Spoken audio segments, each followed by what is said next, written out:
ভালোবাসার কোনো সংজ্ঞা নেই, নেই কোনো পরিধি। দুটি মনের মিলন হলেই অতিক্রম করা যায় ভালোবাসার সকল সীমানা। রুবায়েত ফাতেমা তনি ও তার স্বামী ব্যবসায়ী শাহাদাত হোসেন সেই নজিরই দেখিয়ে দিলেন। গত 15ই জানুয়ারি আলোচিত নারী উদ্যোক্তা রুবায়েত ফাতেমা তনির স্বামী শাহাদাত হোসেন ব্যাংককে একটি হাসপাতালে চিকিৎসাধীন অবস্থায় মারা গেছেন। প্রায় 101 দিন লাইফ সাপোর্টে থাকার পরে না ফেরার দেশে পাড়ি জমান তিনি।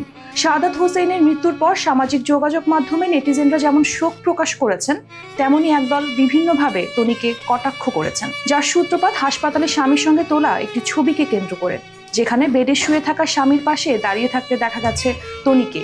সেই ছবিকে কেন্দ্র করে নিন্দুকেরা এই নারী উদ্যোক্তাকে নিয়ে বিভিন্ন মন্তব্য করছেন। বিষয়টি নিয়ে শনিবার রাতে ফেসবুকে এক দীর্ঘ স্ট্যাটাস দিয়েছেন রুবায়েত ফাতেমা তনি, যে স্ট্যাটাসের সঙ্গে আলোচিত ছবিটি জুড়ে দিয়েছেন তিনি।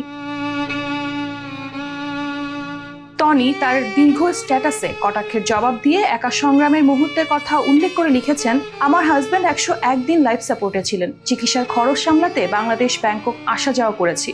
সন্তানদের সামলে সব দায়িত্ব একা নিয়েছি। ফেসবুকে ট্রল, উপদেশ এবং অমানবিক মন্তব্য শুনেছি।